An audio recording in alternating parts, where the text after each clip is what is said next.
pengen banget nahlukin TOEFL IBT tapi aduh bingung ya harus mulai dari mana.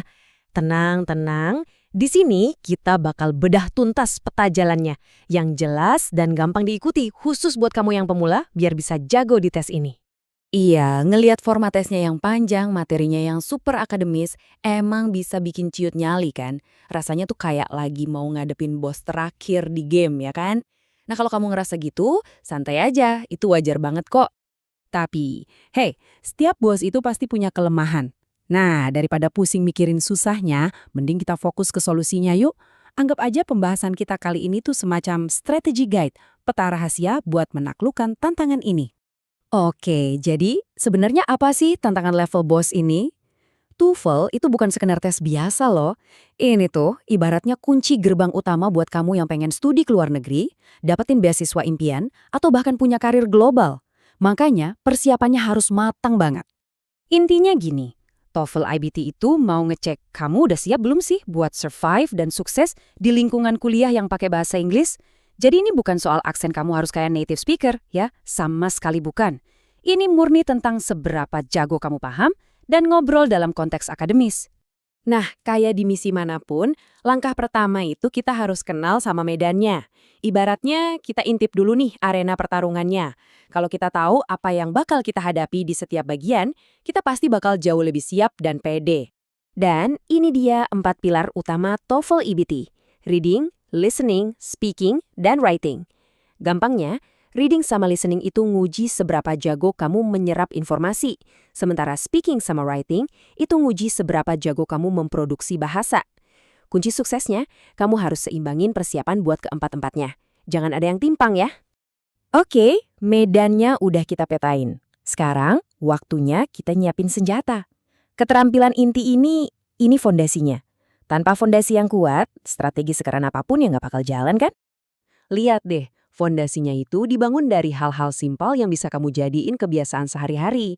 Baca artikel bahasa Inggris tiap hari, dengerin podcast, nonton film tanpa subtitle, latihan ngomong, bahkan ngomong sendiri di depan cermin juga boleh. Terus, pahami struktur esai dasar.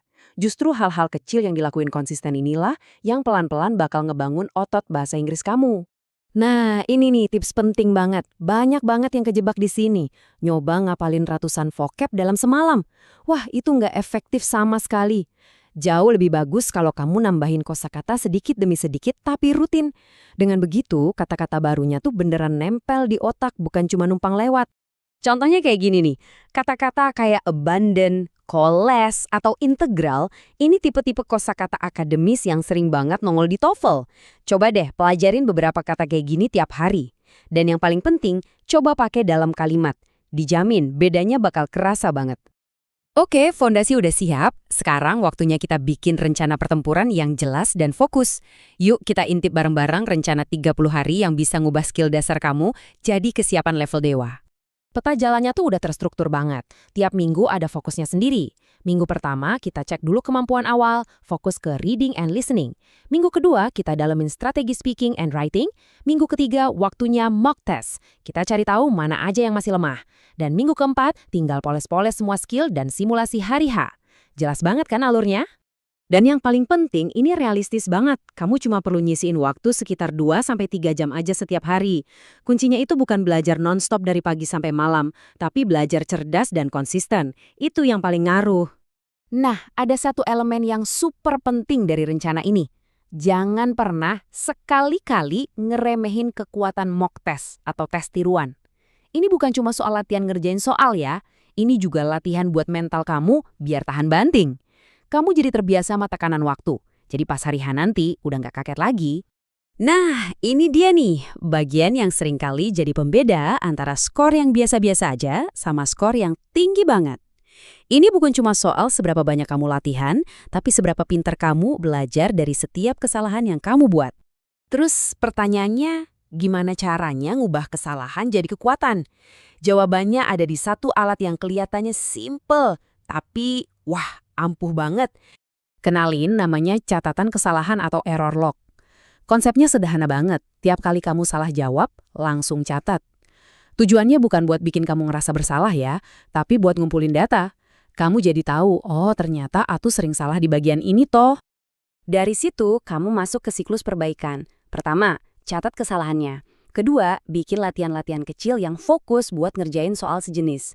Misalnya, kamu lemah di soal inferensi di bagian reading, yaudah coba deh setiap hari kerjain 5 soal inferensi aja. Fokus. Lama-lama, kelemahan itu pasti jadi kekuatan kamu. Oke, semua persiapan udah mateng, strategi udah siap. Tapi pertarungannya belum selesai sampai tesnya beneran dimulai. Apa yang kamu lakuin sehari sebelum tes itu bisa nentuin banget loh. Jadi yuk kita pastiin kamu siap baik secara mental maupun teknis.